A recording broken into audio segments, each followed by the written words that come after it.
wabarakatuh. Waktunya berkisah. Apa kabar teman-teman? Semoga kalian dalam keadaan sehat dan masih setia membersamai saya, Sylvia, untuk melanjutkan kisah perjalanan hidup Rasulullah Sallallahu Alaihi Wasallam. Nabi Muhammad Sallallahu Alaihi Wasallam memulai profesinya sebagai penggembala sejak usia belia. Selanjutnya, saat Nabi memasuki usia 21 tahun, beliau beralih profesi, membangun bisnis dengan menjadi seorang pedagang di pasar Uqas, pasarnya orang-orang Mekah pada saat itu.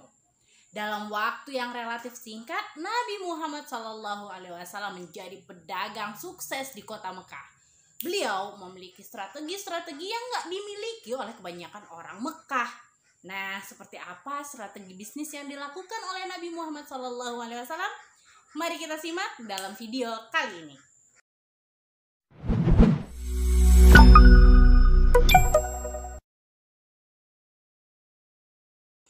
Di hari pertama Rasulullah SAW berdagang, ada sebuah peristiwa yang membuat beliau terkenal dengan julukan Al-Amin, orang yang terpercaya, di seluruh Mekah dan Jazirah Arab. Setelah kejadian ini nih, semakin banyak orang yang datang ingin bermitra dengan Rasulullah SAW. Mereka ini adalah orang-orang kaya Mekah, para pengusaha. Mereka hendak mengamanahkan harta kepada baginda Rasulullah SAW, bermitra sebagai investor pada bisnis Nabi SAW. Oleh Nabi, modal yang ada beliau putar untuk mengembangkan bisnis dagangnya. Pada awalnya, Nabi itu berdagang dengan cara membeli dagangan orang lain, dengan cara cash, dan waktu itu jumlahnya masih sedikit. Kemudian beliau berkeliling menjajakan barang jualannya. Nabi Muhammad SAW kemudian mengatur strategi dagang yang sangat luar biasa. Pertama, beliau ini jujur tentang barang dagangannya.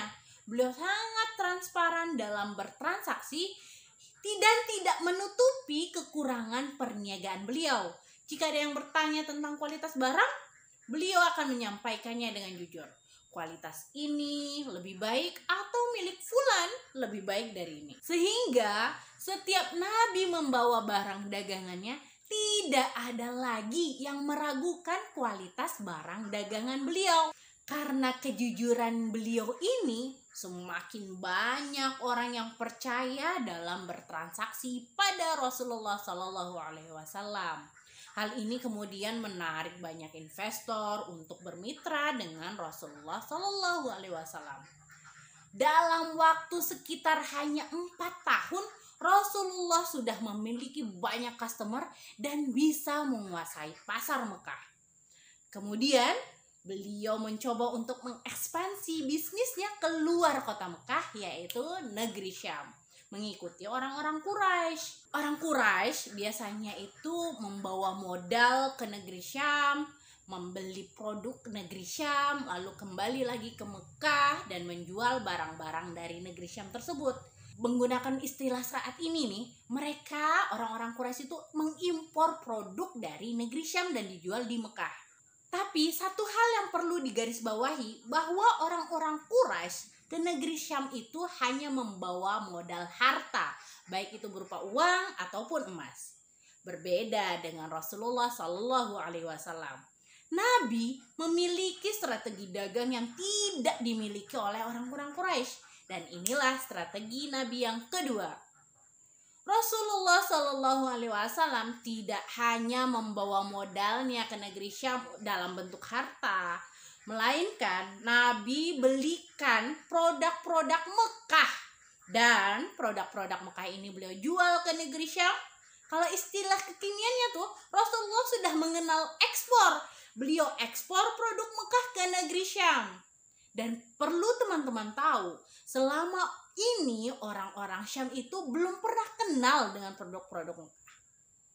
Kemudian sampai di Syam, Rasulullah jual tuh produk-produk Mekah yang beliau bawa, sehingga beliau mendapatkan kembali modal beserta keuntungannya. Dari modal dan keuntungan tersebut, barulah ia belanjakan kembali untuk membeli produk dari negeri Syam dan dijual ke Mekah. Jadi keuntungan yang Rasulullah dapatkan itu double, 2 kali lipat. Hal ini juga beliau laporkan kepada pemilik modal dan membagi hasil keuntungannya dengan jujur. Jadi setiap orang yang bermitra dengan Rasulullah SAW mendapatkan keuntungan yang besar. Siapa coba yang gak suka? Makin masyhurlah nama Nabi Muhammad SAW di antara para orang kaya Mekah. Dan ada seorang pengusaha wanita kaya raya tertarik pada Nabi Muhammad SAW. Sudah tahu kan siapa? Ya, beliau adalah Khadijah binti Khuwailid yang nantinya akan menjadi istri Nabi Muhammad SAW.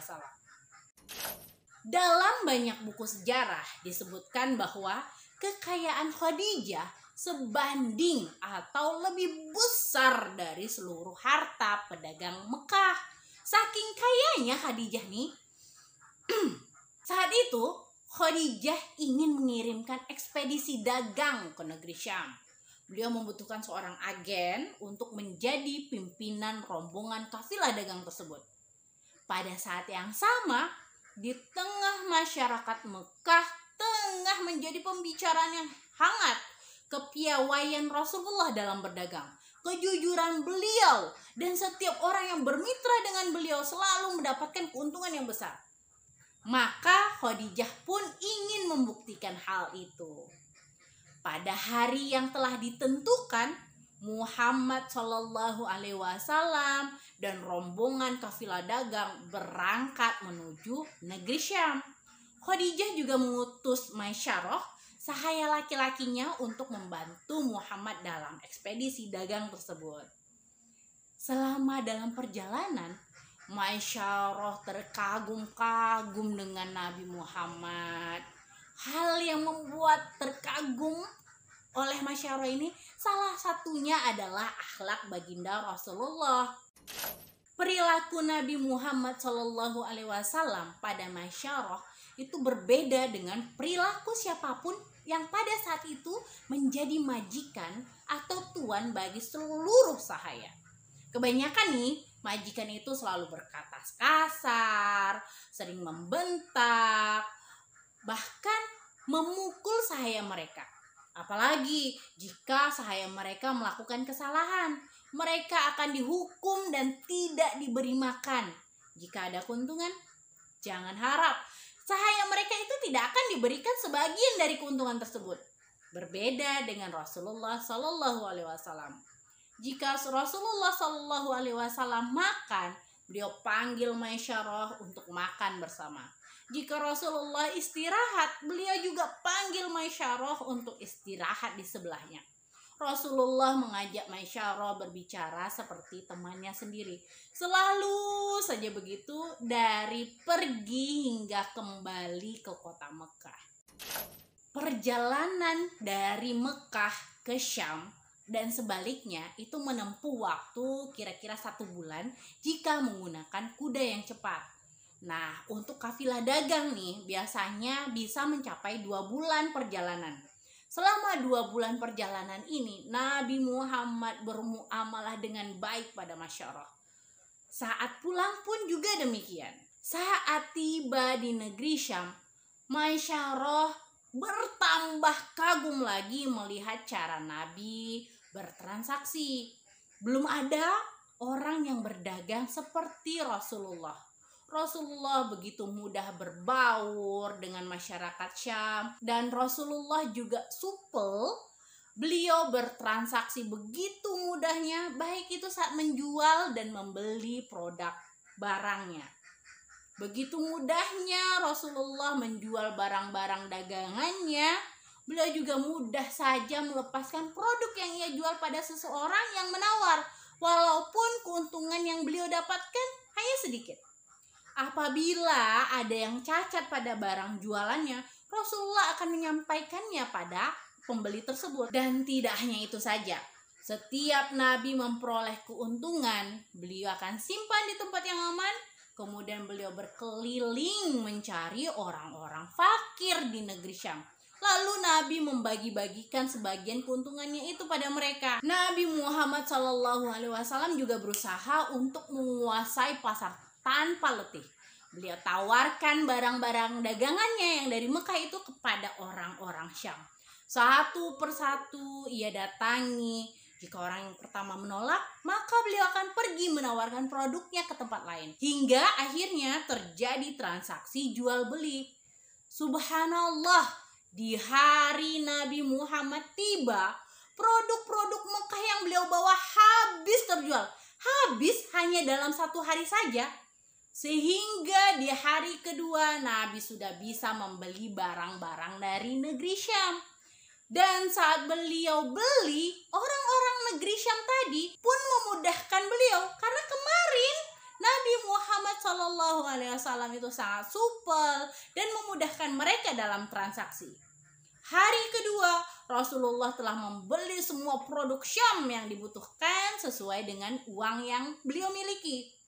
Oleh karena itu, kafilah Nabi Muhammad SAW lebih dahulu tiba di kota Mekah.